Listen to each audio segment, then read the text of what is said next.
we had talked about a lot of the changes that came about at the end of the 2nd century of Roman peace, as Rome's power began to decline, and as the organization of the Roman state began to unravel. Changes began to happen fairly rapidly. One of the things that happens to the Roman Empire is the push against its borders by barbarian tribes, primarily Germanic tribes.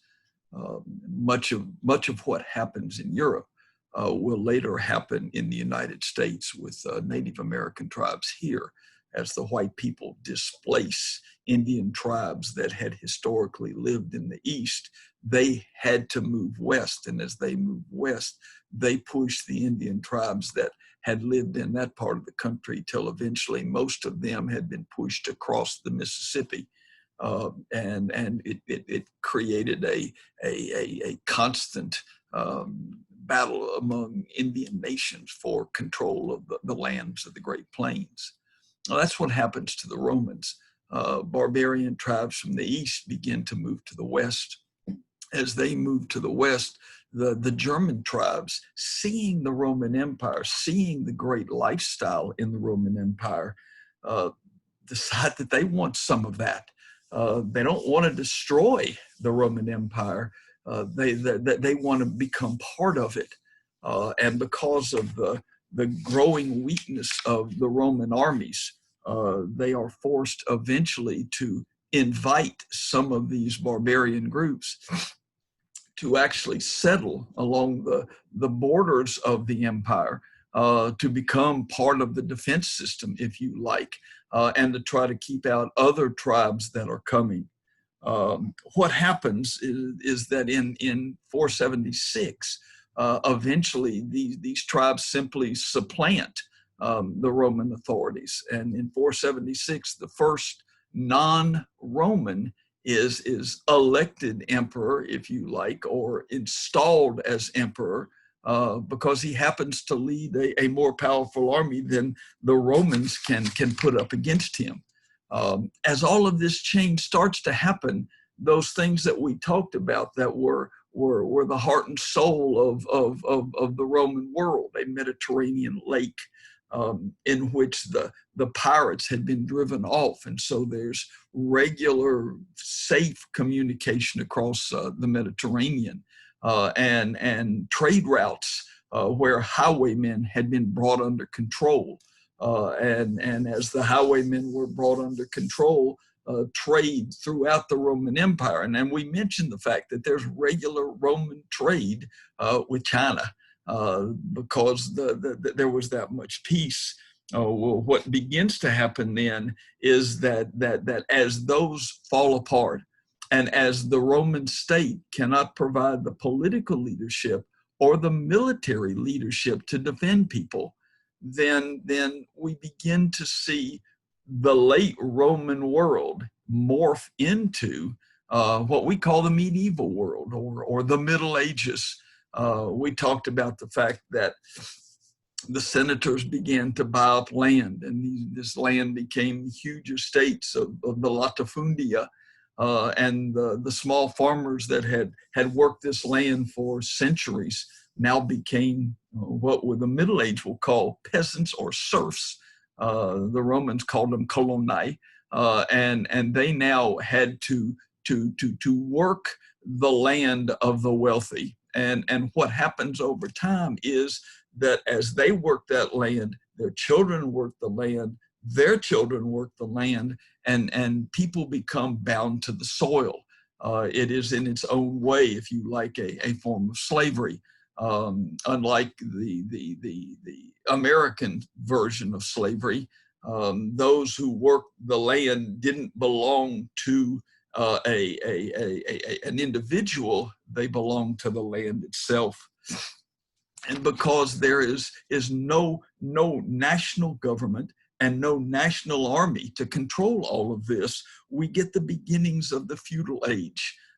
These same landowners that own these largely self-sufficient manors Because the truth is, if you can't produce it, because it's not safe to try to get out on the highways and bring it in, you probably do without it.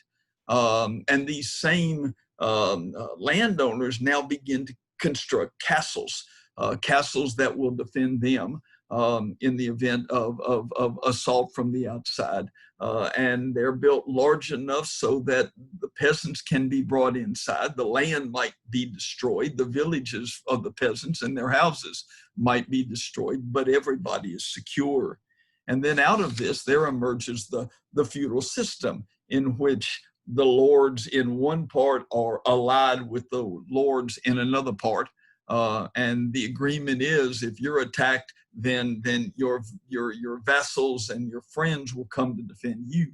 And then in return, if they are attacked, then you are expected to come and defend them. And that becomes really kind of the way of life.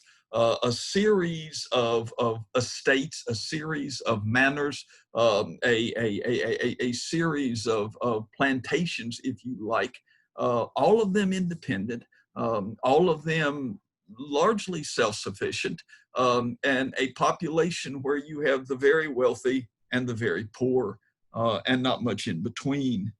Now, as all of these problems grew, the position of the Catholic Church actually is strengthened dramatically. Constantine, of course, in 313, issued the Edict of Milan. He had seen the sign of the cross just before fighting the Battle of Milvian Bridge, and the words "in hoc cinco," in this sign, wing case, you shall conquer. Well, he did.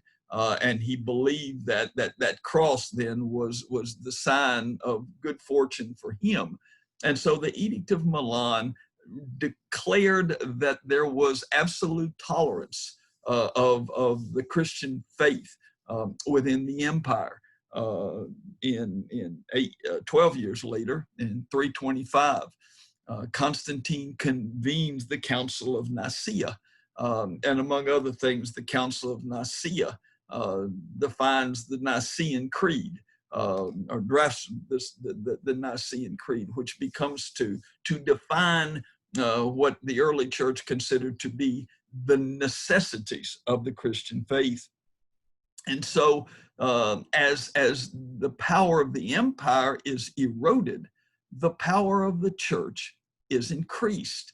The truth is, they are the one constant institution.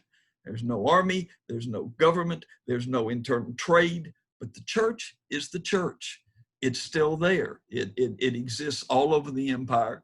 Many of the barbarians that come in to settle in the empire adopt Christianity.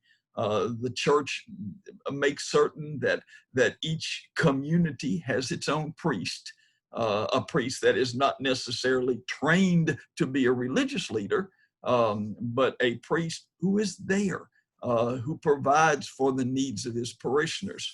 He is one of them, and in fact, in most cases, he lives if their life is impoverished, so is his. But he's there, and he represents the church. And so, in an era that is increasingly unstable in every other respect, the church is the one constant institution. And because of that, it has a great deal of power. The biggest power that the church has is the power of excommunication. If someone deviated from what church leaders thought was appropriate, they could be excommunicated from the church. Now, it seems a little foreign to us in the year 2020, but the truth is, if the only social institution that is available in your part of the world is the church, and you are told you cannot participate in the Mass, you cannot participate in the Eucharist, then you are in essence an outlaw in your own community. And so the threat of excommunication was enough not only to keep individuals in line, but it was also adequate to keep important people, leaders in line.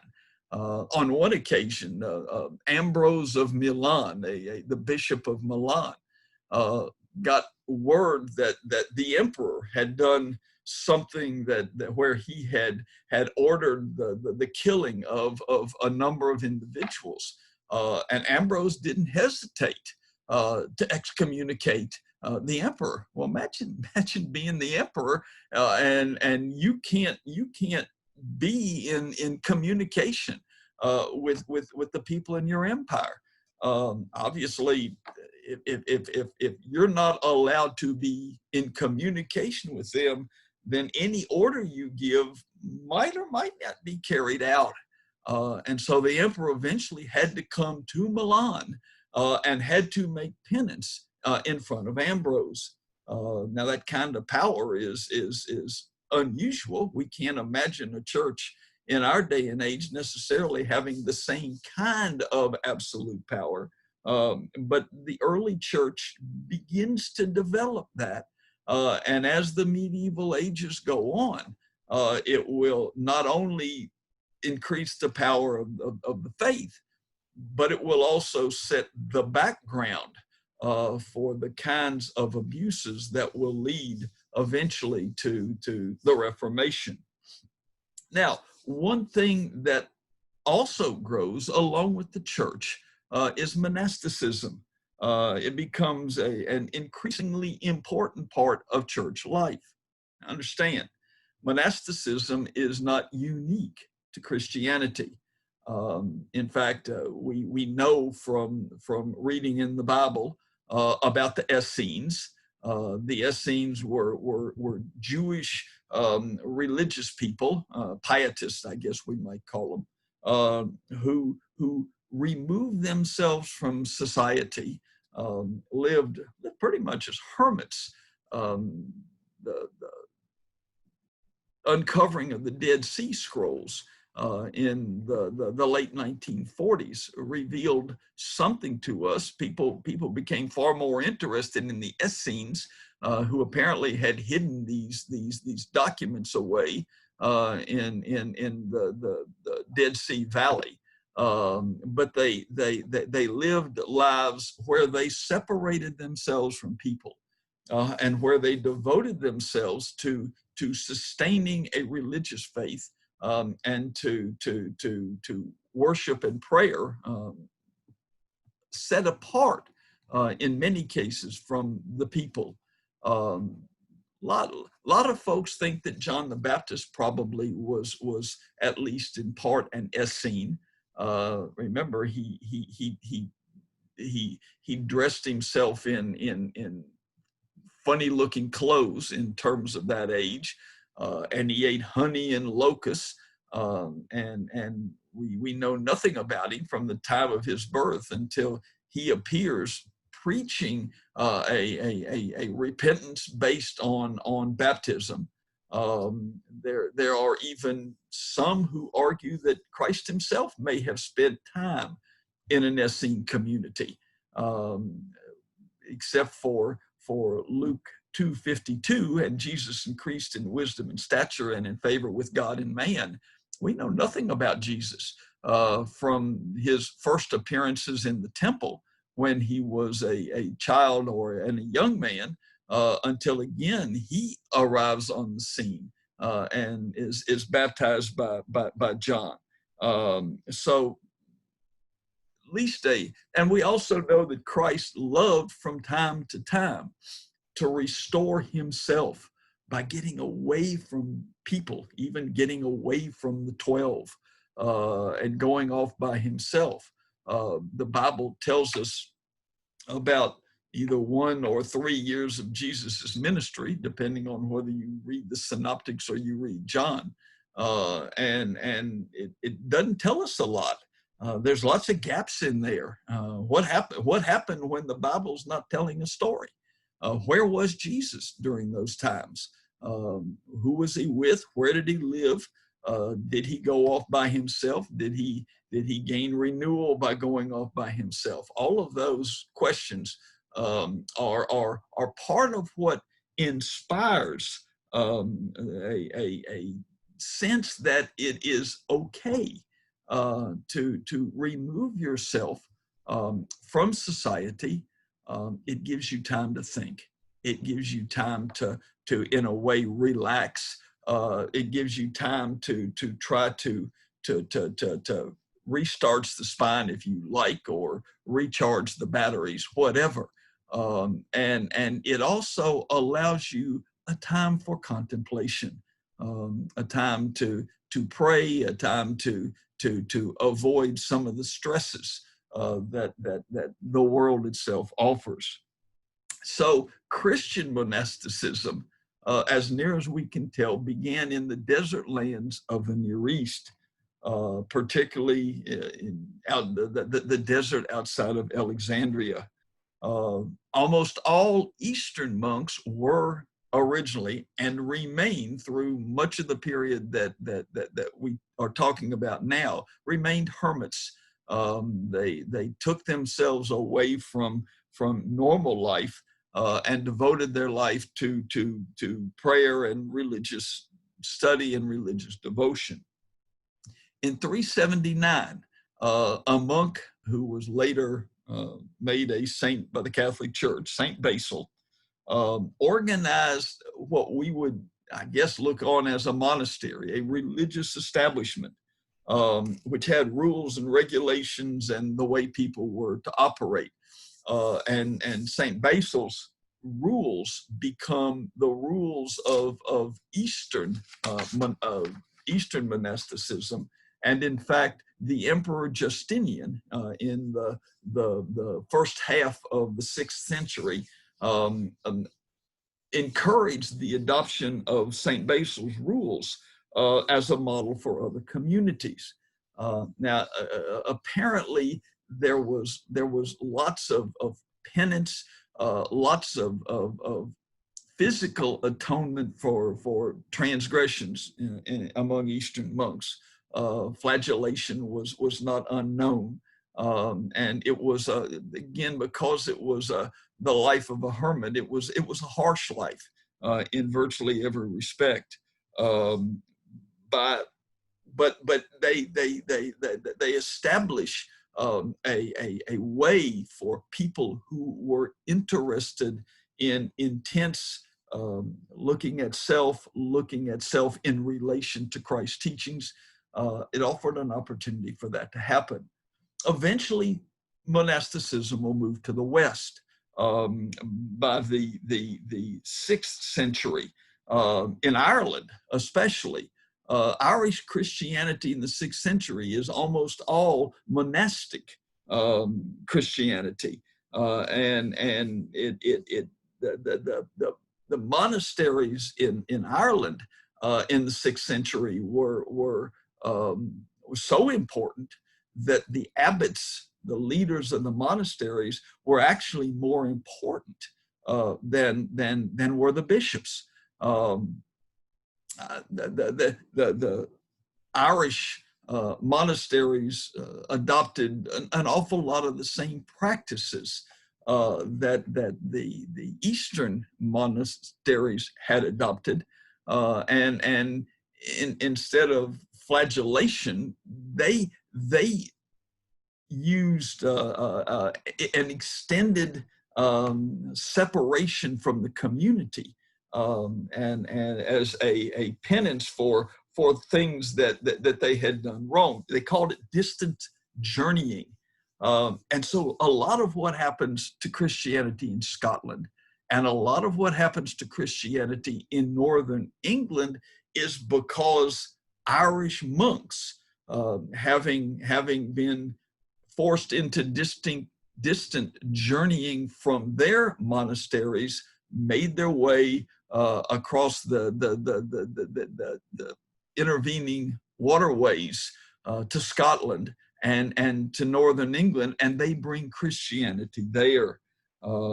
They become the great missionaries, if you like, or early great missionaries into that part of the world. Well, that brings us to Benedict of Nursia. Benedict was born into a prominent Italian family in Umbria, the same part of the world that ultimately was to produce St. Francis. And the stories are not necessarily completely different. Both were from the upper class. Both were expected to gain the family fortune and the family lands and to live the same lifestyle as their parents. Eventually, Benedict was sent to Rome for his education, and he became increasingly dissatisfied with the way people of his socioeconomic class behaved in the capital of the former capital of the empire, if you like, and certainly the home base of Christianity. And so Benedict turns his back on what everybody assumed would be his lifestyle, and he moves into a semi-hermit community, some in the hills, some 40 miles or so east of Rome. It's there that he lives in a cave for 3 years. He establishes himself in that community as a man of great faith, and there are already some semi-hermit communities of people living there, there are all kinds of strange stories. I mean, again, most of what we know about Saint Benedict comes from the writings of the very powerful Pope Gregory, but Pope Gregory doesn't write for several hundred more years. And most of what Gregory writes is based on oral tradition and on interviewing other people rather than on any kind of necessarily written records that were available to him. And there are supposedly a number of miracles that Saint Benedict performs. One group invited Benedict to come and head their monastery, if you like. I'm not sure that's the term that would have been used, but head their group. And Benedict doesn't think it's necessarily that they're all on the same wavelength together, but he comes anyway, and they eventually try to poison him, and by miracle the cup is overturned, and he never drinks the poison. On another occasion, he's given a poisonous loaf of bread to eat, and a bird swoops in and grabs it and carries it off. And so those kinds of stories, no doubt, had a part in eventually leading the Catholic Church to move into sainthood. Eventually, he will move to Monte Cassino. Monte Cassino is south of Rome and north of Naples. It obtained some level of fame in the Second World War because you can see it from the highway. If you drive down the highway between Rome and Naples on your way to Pompeii, which is where I have seen it, it kind of is a group of white buildings that look like they're just kind of hung from the side of the hills. And the Germans, as the American and British armies are working their way north up the Italian boot, built a series of defensive lines and each one of these had to be overcome. Well, the one at Monte Cassino was particularly difficult. The hills were steep. The Germans were well dug in, and the Americans became convinced that the Germans actually were occupying the monastery and that they were shooting from the monastery.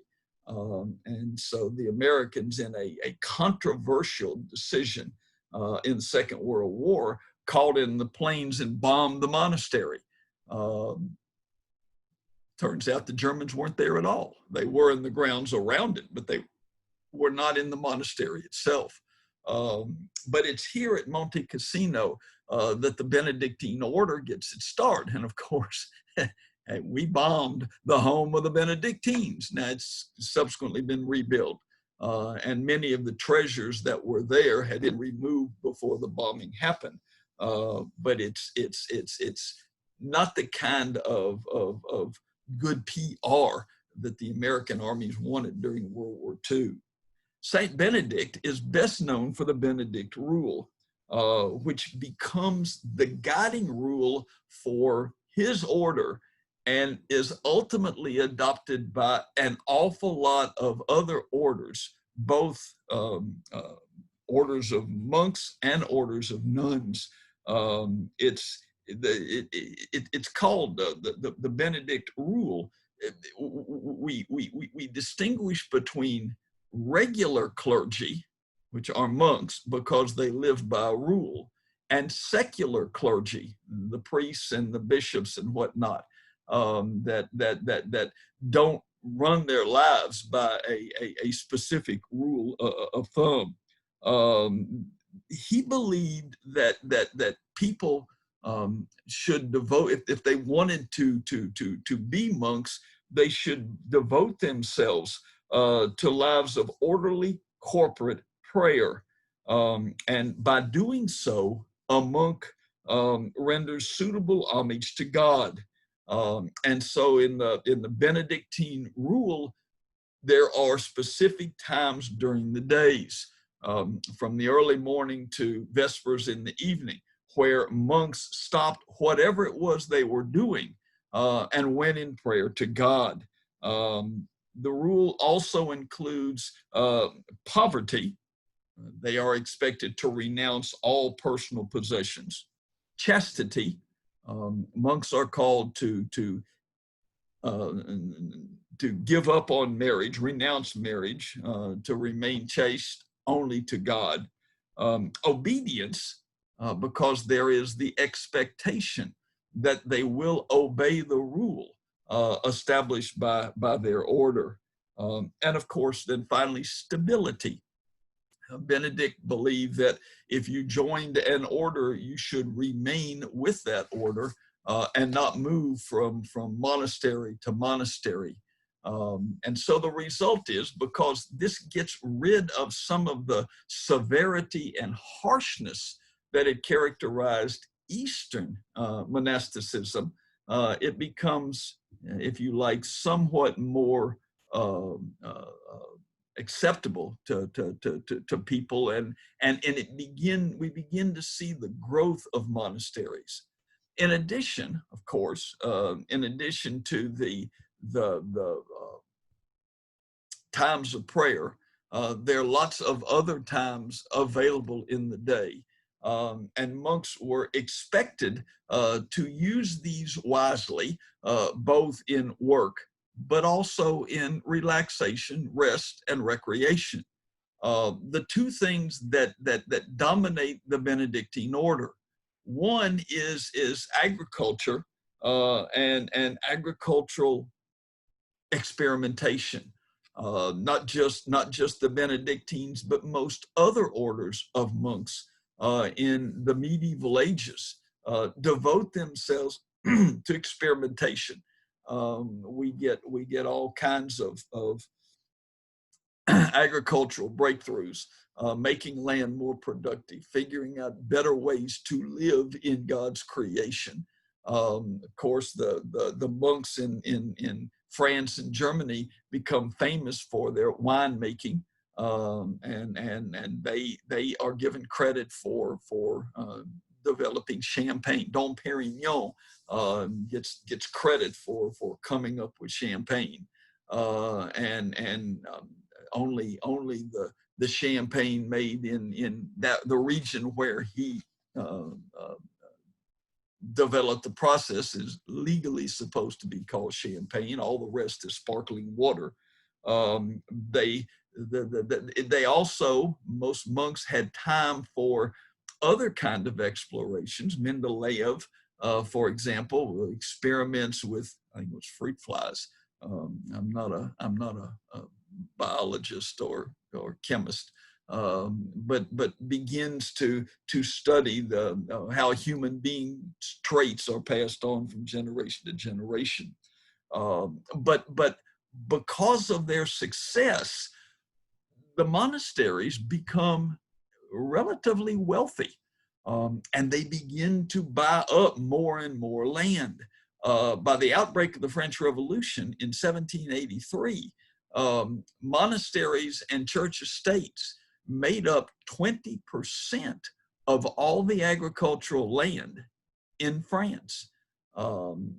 Huge amount of land for their use, but more to the point, they didn't have to pay taxes on it. Not only did the church not have to pay taxes, the church was entitled to collect a tax. Everybody, even the wealthy, had to pay the tithe, 10% of all they had. It fell on the wealthy, but it also fell on the poor. They were forced out of their little to still give 10% to the church. When the French state will find itself in financial distress in the aftermath of their gift of so much aid to the Americans during the American Revolution, the only answer to get themselves out of this distress is to redo the tax structure. But the nobility had no interest in increasing their own taxes, and the church certainly wasn't going to give up their tithe, nor were they going to see their land taxed. And so the result of that is these wonderfully productive monastic estates, but also an imbalance in the way financial power was shared. The other thing that the monasteries do is they become centers of learning, because pre-Gutenberg, 1453, and like most things in history, there's some question about whether or not Gutenberg really was the first one to invent movable type.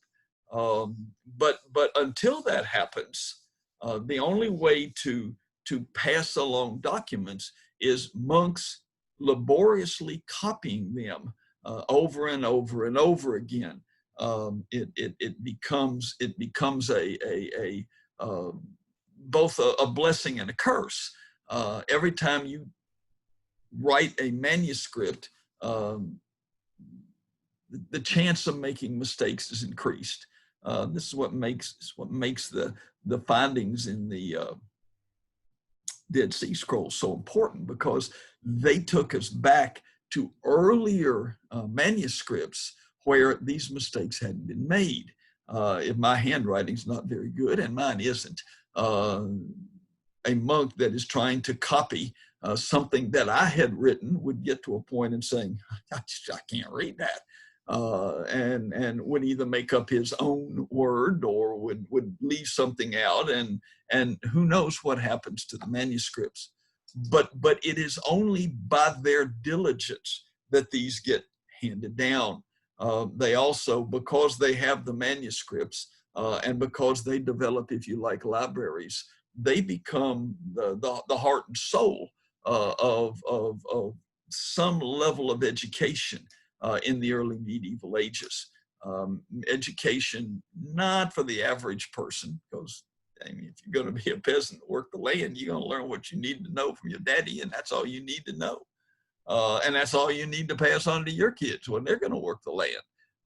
But for those sons, if you like, of the upper class, who are expected to take over what their daddy had, or to make a difference in the world, then education in the monastery becomes extremely important. So Benedict ultimately, I guess, is sainted. I'm hoping Pastor Cyndi tells us, because of those miracle stories, but particularly because of the Benedict Rule and the impact it makes on monasticism as an integral part of the medieval church.